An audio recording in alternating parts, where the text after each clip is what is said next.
everyone, today I'm going to be bringing you a guide on the Burgundian Succession Crisis in EU4. By the time you watch this guide all the way through, you'll be fully informed of the various mechanics relating to the event chain and how you can manipulate them to improve your campaign.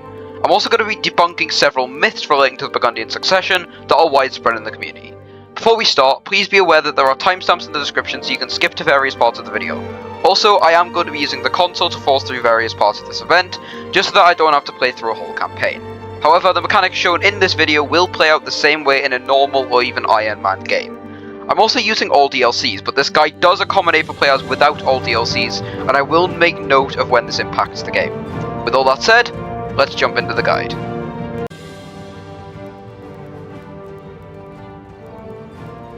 So here we are in 1444, start of a new game, and we're playing as Austria.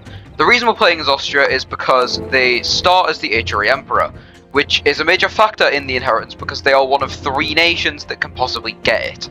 Who is eligible for the inheritance can change leading up to the main event, when Burgundy will make its choice, but there are several ways to influence their decision and increase your odds. So right here we're going to send Burgundy an alliance offer, and then later we're going to royal marry them.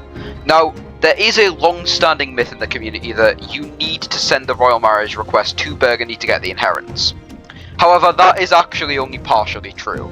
If you look at Burgundy here, in 1444 they're ruled by Philippe III de Bourgogne, or Philip the Good, who is a 555, and then the heir is the 11-year-old Charles 204, who is also known as Charles the Bold.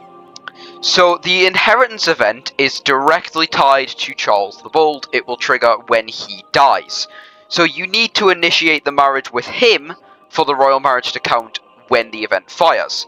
However, in 1444 it's actually better to let Burgundy marry you, because then you'll get told when this guy Philip dies, and you won't be taken aback when Charles takes the throne. So I'm going to unpause right now. I'm going to go up to speed 5. I'm not going to really do any setup. I'm just going to wait for Burgundy to send me a marriage request, and I'm going to accept that. I'm not going to accept anything else here. Here it is. I'm going to royal marry Burgundy. So here we are. We'll accept that. So that's all we need to do with Austria, and I'm going to stay in this game, but I'm going to tag over to Burgundy to show you the lead up to the Burgundian succession. So here we are back in as Burgundy. It is 1460, it's the 11th of January, and I have actually just skipped forward with the console. I haven't played up until 1450, so things are going to be pretty scuffed, but it is the same game without my Diplomat, where we're allied to Austria and to Volgast, and we are royal married to Volgast. You'll see why I did that later, and if we look at the court tab, we'll see that Charles I has taken the throne. I have killed Philip, he is dead. And we're going to cover the direct lead up to the succession. There's a few things we've got to do with Charles here. So if you look, first of all, you'll see that this funny button, which if you watch my shorts, I've already said you should never use this, but this funny button is disabled, and it says it's not possible due to the Burgundian Succession Crisis. This is a secret modifier that is directly attached to Charles, and it unlocks the events in the Burgundian Inheritance event chain. It also gives a minus 95% chance to get an heir. We can see that right here. And it's going to decline any claim to an heir. So if we get an heir, their claim's going to go down pretty quickly over time. So we basically aren't allowed to get a legitimate heir. Now, I'm not going to wait to show you all of these events. I'm not going to waste that much of your time. I'm simply going to spawn in the first event here with the console. The console will show the prerequisites of the event, so you can see how it would happen in your game. I'll go over that really quickly, but right now I'm just going to type in this to trigger the first event. So event incidents underscore inheritance .0. And here we are, Marie of Burgundy. So we have 2 options here. We're going to go over this very quickly. So you can see the trigger conditions right over here. So you need to have Charles on the throne, you need to have the modifier Burgundian Succession Crisis, you need to have, it needs to be 1457 or later, it needs to be before 1500, and there is, well, there's 1 or 2 things here. You need to either have no heir, or it needs to be 1470, or you need to have an heir younger than 15, forgive me. You now have an heir under 15, and Charles has to be 43, which will happen in 1473. The event has a mean time to happen, so it doesn't always have to happen. This mean time to happen is 120 months, which is decreased to 60 months after 1473. So we have two options here. We can either take Marie as an heir with a 95 claim, that doesn't really matter because like any other heir will decline over time, or we can take 20 legitimacy.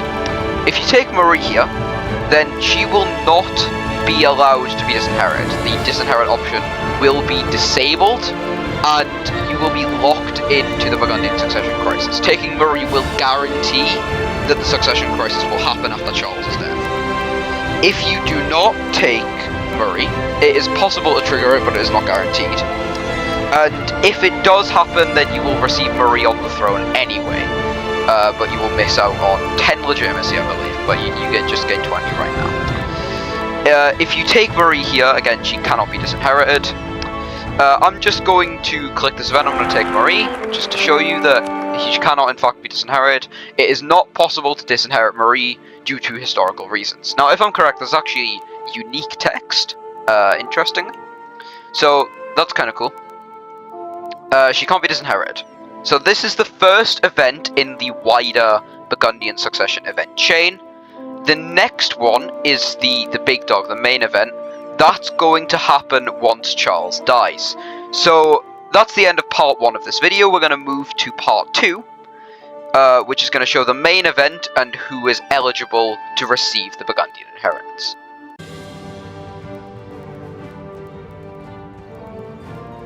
So here we are. It's the 5th of January 1477, which is the historical date of Charles the Bold's death. And I'm about to abdicate Charles, right here.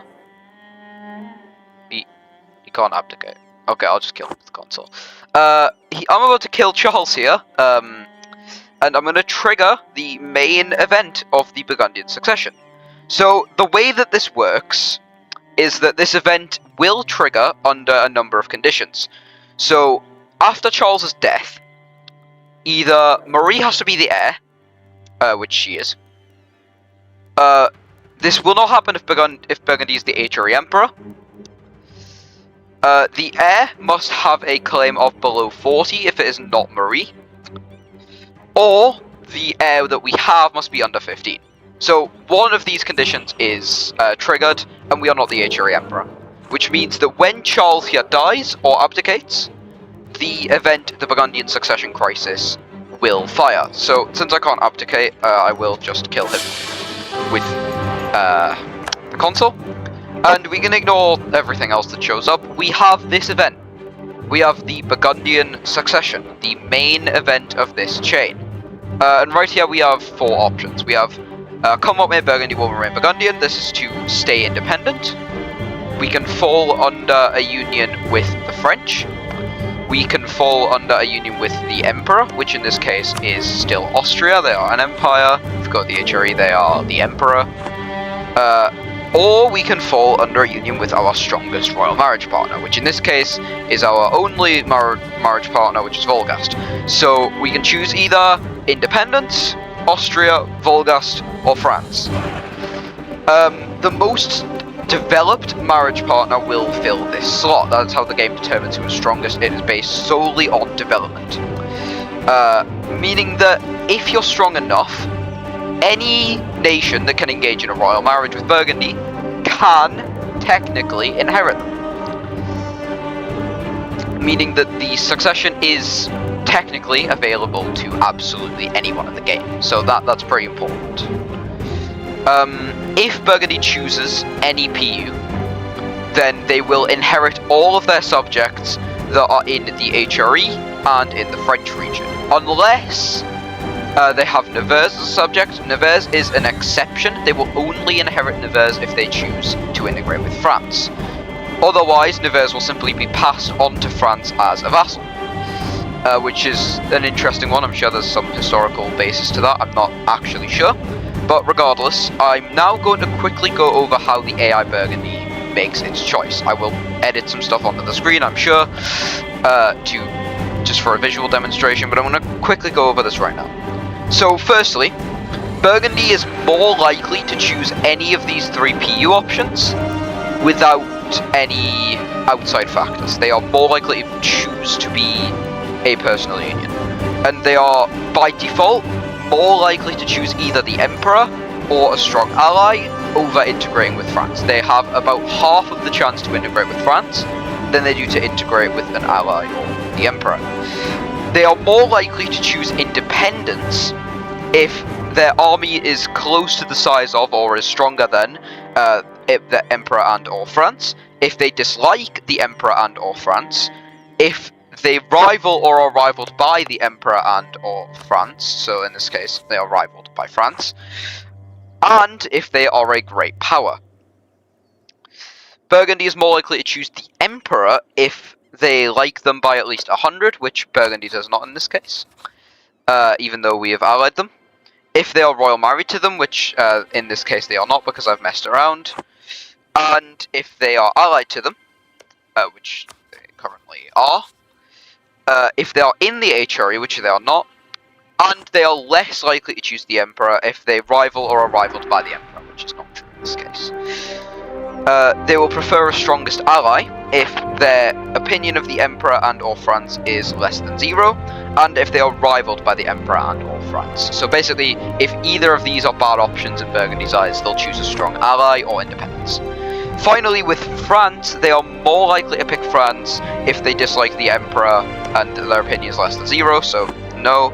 If they like France by at least 100, so definitely not, their opinion is minus 200. And if they rival or are rivaled by the Emperor, and they're less likely to choose France if they rival or are rivaled by them, so in this case that is true. Burgundy as an AI in this scenario would be very unlikely to choose France. So after Burgundy makes its choice, the effects of this event are instant.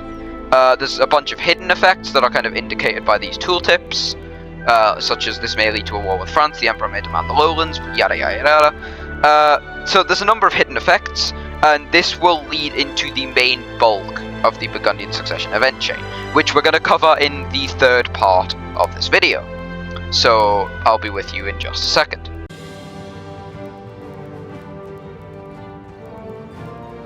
And here we are. Through the power of editing, I have returned, and we are back in as Austria in the same game that I've been playing this whole time. And I've had Burgundy choose to be inherited by Austria, by the Emperor. So, as you can see, we have Burgundy, personal union with Austria. In the subjects page, we have their liberty desire is 52%. We have Burgundy as PU here. And we're going to go over what happens when Burgundy makes its choice. It's going to trigger one of several variations of the Imperial Incident, the Burgundian Inheritance.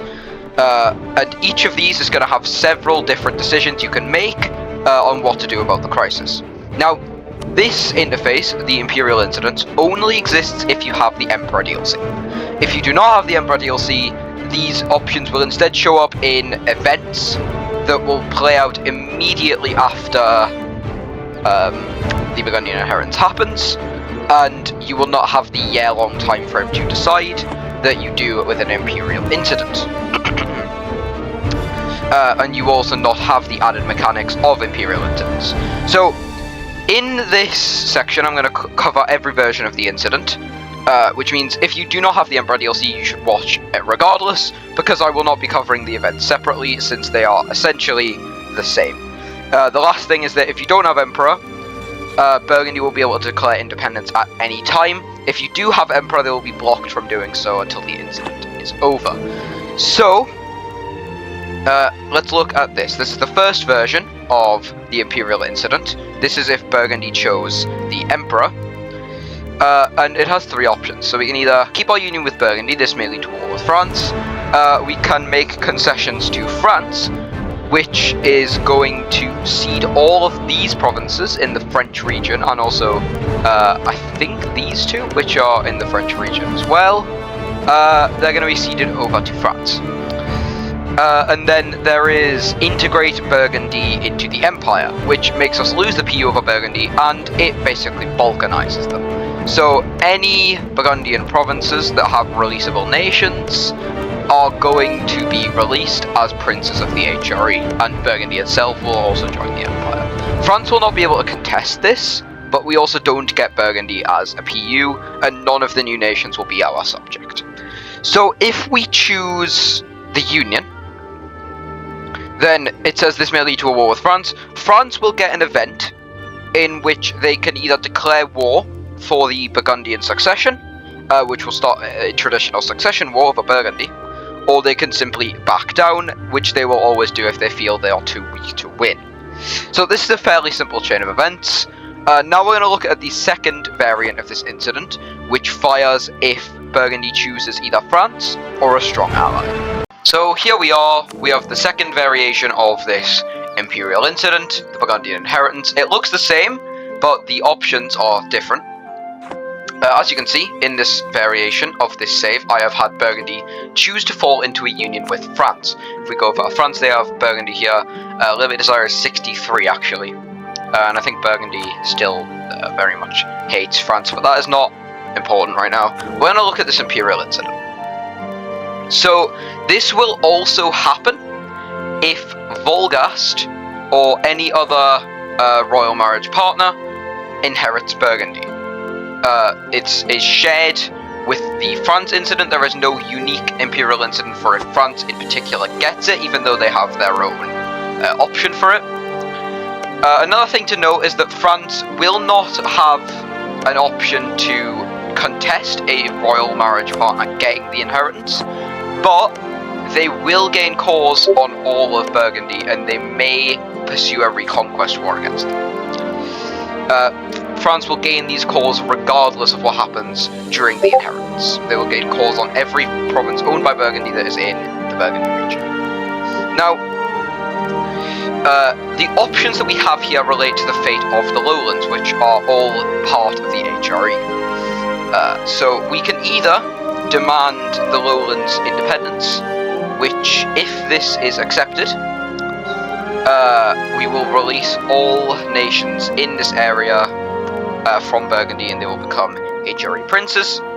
We can press our claim on Burgundy. I don't believe the AI will ever take this option.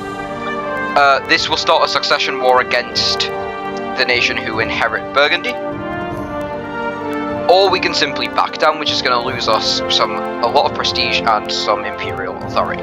So if we demand the lowlands, and Burgundy's partner feels like it is strong enough, in this case France, which they may feel they're strong enough, we are just Austria after all. If they feel they are strong enough, they can back down, they can not back down and refuse to cede us the lowlands. And we will be forced to fight for it, using the Imperial Ban or Imperial Liberation CB. If Burgundy, and like I said before, if Burgundy chooses a strong ally, this event will happen again.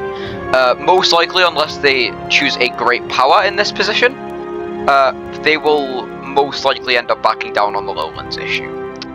And also they'll be quite vulnerable to an attack by France. If France chooses them, they may not back down. So, this is the second version of the incident. We have one more to go. That's if Burgundy chooses to remain independent. And here we are in the final save that I have prepared. And you'll notice we're not actually tagged in as Austria, we're tagged in as France for this one. And the reason for that is that I want to show off first what happens with France if Burgundy chooses to remain independent. With Burgundy here, they have Marie on the throne, they are independent, they are not a junior partner of Austria, of Volgas, or of France. So, if Burgundy chooses to remain independent, then France is going to get an event very quickly after the Burgundian Succession fires. So, let's just quickly let that fire. That should happen soon. And now we have this event, Burgundy Defiant. So, this event is going to happen 10 days after the Burgundian Succession fires, if Burgundy chooses to remain independent. This event would also fire if Austria kept the union with Burgundy, but if Burgundy chooses the HRE Emperor. And France would have to make a choice to either press their claim on Burgundy or back down and lose legitimacy and prestige. So they can potentially declare a restoration of union war. If this was with Austria, they would instead declare a succession war. France will have to make a choice if they want to press their claim on Burgundy, and if they feel they are stronger than Burgundy, they will press this claim 100% of the time. So on the other side of things is the Imperial Incident, which has only got two options now, and simply regards the Lowlands Crisis. So I'm going to quickly tag over to Austria, and we'll look at that right now. So here we are once more as Austria on the other side of the Burgundian Inheritance save. We're back on the 5th of January, and we've got this Imperial Incident going on. So we can either demand the Low Countries, which is going to have us support Burgundy's subject independence, which you'll notice Burgundy's subjects have not been inherited because they didn't choose to become a junior partner. So we can either support their independence or we can back down and lose prestige. If we support their independence, then they'll all get an independent supported treaty with us, and they will gain an alliance with Holland. Now, if you don't have the DLCs that are necessary to have support independence, I think they just ally Holland and then probably don't declare independence, which is kind of annoying. They do have to declare the independence war on their own, or Burgundy can simply choose to let them go. If Burgundy feels like they're strong enough to fight us, then they will simply allow us to support their subject independence, and we'll potentially have to fight an independence war against them. So Burgundy gets this event, but there is one thing that sets it apart from the other version of this event that they can potentially get. So if I tag over to Burgundy real quickly, I will show that to you. I'm simply going to skip the date forwards to 1478, the 1st and then the 5th. So that's 1 year after we got so the Imperial Incident is going to end. We're going to get this event. And also France can declare war on us. We're gonna ignore that actually. We have the Great Privilege. This is an option. So the Burgundy can choose to grant the Great Privilege, which is simply going to let us inherit these nations for free. However, they will have 50% autonomy until we can revoke that privilege from the burghers. The Emperor can still contest the Lowlands if we choose this option, and a war with Burgundy will be forced. So if we do this, and then we wait a couple of days, then the Emperor may choose to simply declare war on us. They are not doing that. Oh no, they're dealing with the Shadow Kingdom. Oh no, it's because they're in this war. Okay. So the Emperor would have an opportunity to declare war on us, and obviously you see this is going to happen. France is very likely to press its claim against Burgundy. So that's going to conclude the 3 different variations of the Imperial Incident. This is going to be the end of this event chain. Apart from one event, there is one final event in this chain that can fire. It has a mean time to happen of 180 months, and it will be available for 40 years after the Burgundian Succession Crisis concludes. After those 40 years, it will be unavailable forever.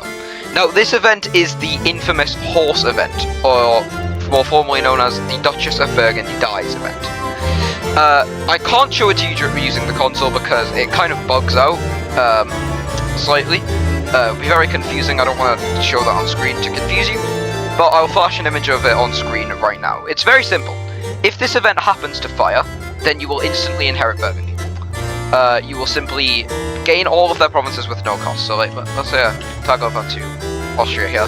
If obviously in this state Burgundy did not, but if Burgundy had chosen Austria and then had that event, I would simply gain all of this, just for free. Instantly, no strings attached. However, if it does fire, then you'll gain the Lowlands, which is a double-edged sword because of the Dutch Revolt disaster. When the Protestant Reformation fires, you'll essentially be guaranteed to get the Dutch Revolt disaster, if Burgundy was able to keep the Lowlands during the crisis. And it will then fall to you, on your own, to deal with that crisis. That's the price you pay. So that concludes this overview of how the Burgundian Succession kind of works. We have one part of this video left. I'm going to show you how you can kind of manipulate the Burgundian Succession Crisis to significantly boost your power during your campaign.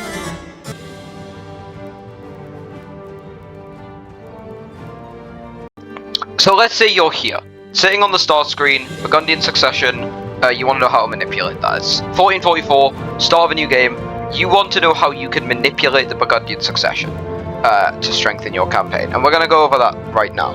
So, first of all, we've already seen that any nation over here, any of these Christian nations that can royal marry Burgundy, can inherit.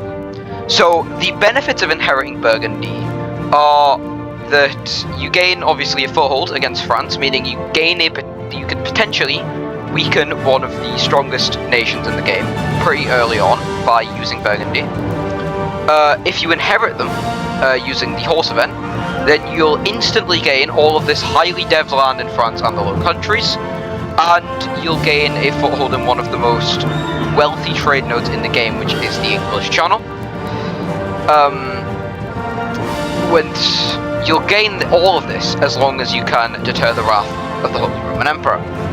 Alternatively, you could just become the Holy Roman Emperor and then have Burgundy choose you, but then you have to deal with France, and that's not fun. So, you can also potentially get Burgundy as one of these guys, so as Savoy, as Milan, as Castile, as Aragon, or as Portugal, and then use them to force France to fight a two-front war. So, that can be pretty useful because, obviously, again, you can weaken France, and they can be a pretty big beast if you let them pop off in the early game. They will keep expanding, they'll be a beast in the late game. Now, what I'm going to go over here, though, is two specific nations, which are France and Burgundy.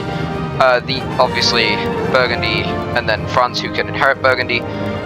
Two ways that they can go over and inherit, they can exploit the Burgundian Inheritance for their own ends. So I'll go over that right now.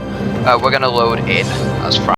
So France, it's one of the strongest nations in the entire game, and it has the potential to be the number one great power fairly easily, but it also has a surplus of enemies. It's got the two Iberians down here, which can potentially be hostile, or they can just both be friendly. Wow, way to prove my point, game.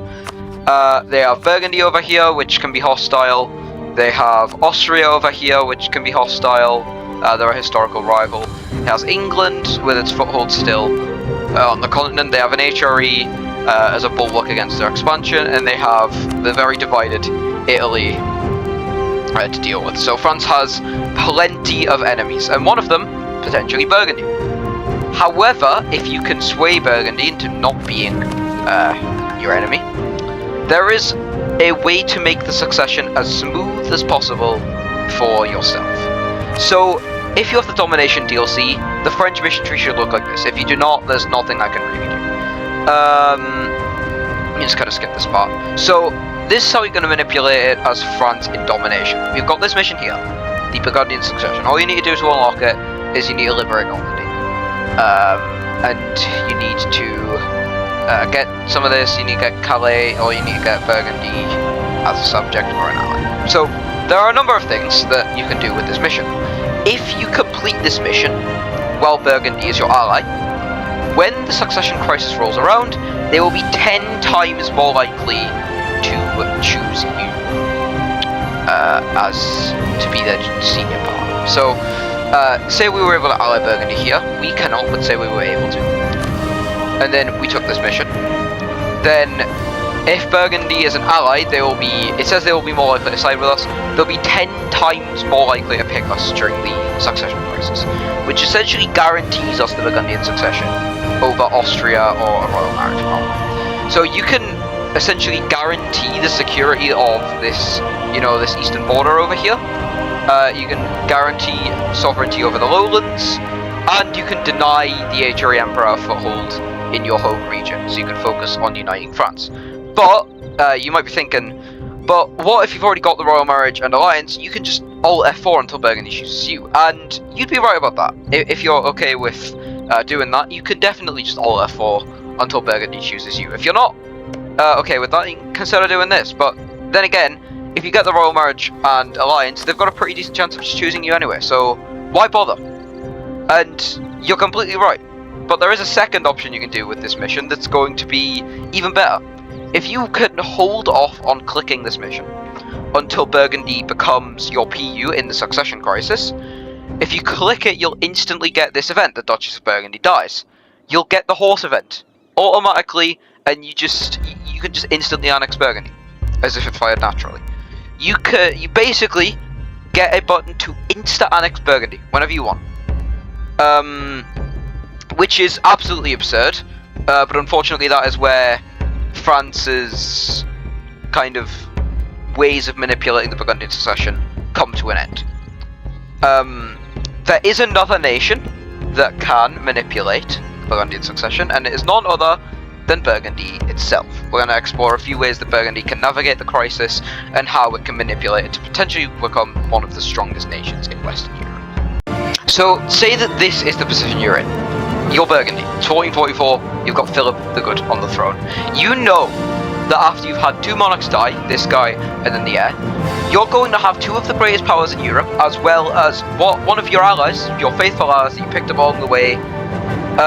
You'll be their direct target. They're going to be looking to get a personal union with you, looking to bring you down with whatever means necessary.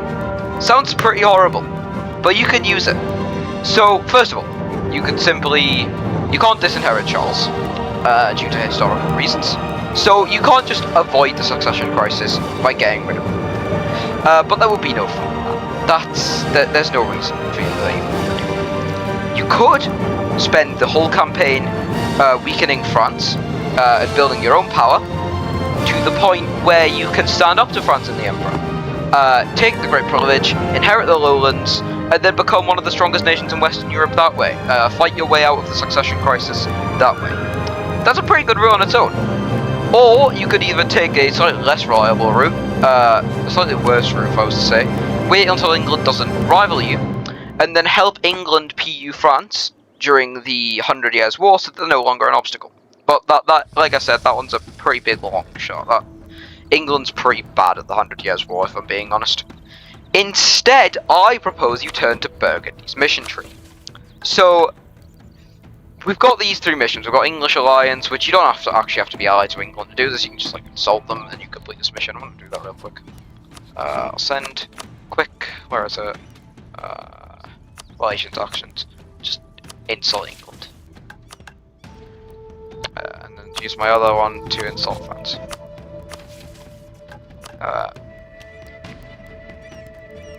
Well, I did do that.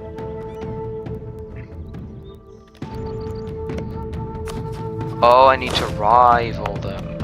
Okay, I'm just gonna... Just for demonstrations, quickly do that, complete English Alliance. Now we have the League of the Public Weal.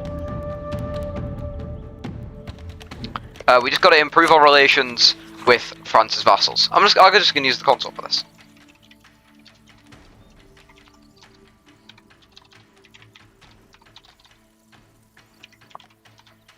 Nope. Do that. Complete League of the Public Weal. And then we got King of the Franks. So King of the Franks is one of the most powerful missions in the whole game. It's Burgundy's mission tree if you have the Emperor DLC. If you don't have the Emperor DLC, there's nothing you can do. All you have to do is get some provinces in France. So maybe just take over this area. And then have more dev than France, have a larger army than France, and not be in a Regency Council.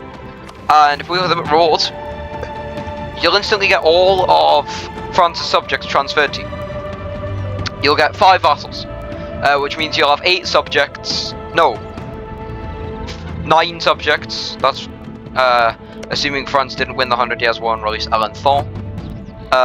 You'll get like 9 subjects. So in exchange for your Diplo relations cap screaming you to stop, you will have a pretty hefty vassal swarm. But they might be pretty disloyal. Just give me a quick second. So there we go, I've just used commands to give myself all of this.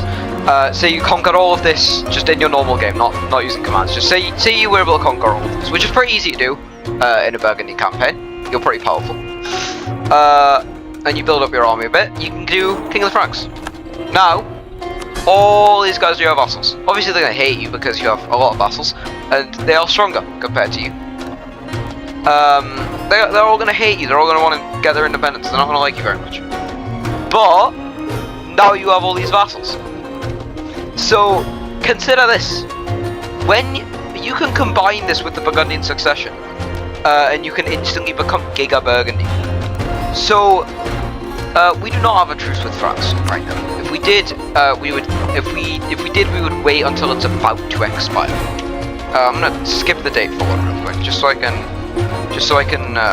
show this off. We can 77, 1, 5. And then I'm simply going to kill my ruler twice. Get the Burgundian Succession, reintegrate with the French. And now we have this Giga Burgundy. And a pretty weak France. We are now a lot stronger than our French, our overlord in quotation marks, I should say. And we have none of those subjects that are bogging down our diplomatic relations cap. We've eaten them all instantly without paying any annexation costs. All we have to do is wait for this Imperial Incident to end and then just declare war on France for our independence. And then we upgrade to a kingdom, we build up some prestige, upgrade to a kingdom, sort out our internal stuff, we state all this up. Once we've upgraded, we'll have more gov cap. We spend some gov reform progress on it, maybe, I don't know. We get all of this, and we will immediately be one of the strongest nations in all of Europe. We can seize the status of a great power. We are single-handedly keeping France's great power status up right now. If we were independent, we would be number 2 in 1444, which obviously isn't going to happen in 1444. We're not going to be. But we would be one of the most powerful nations in all of Europe at this point. And that's why Burgundy is one of the most powerful nations in EU4. And with that, I hope that you all enjoyed this guide to the Burgundian Succession Crisis in EU4. If you found this useful, please like, comment, and subscribe, and watch my shorts and my other videos, so that YouTube knows you want to see more of me. I hope you all have a great day today, and I'll see you all in the next one. Bye-bye.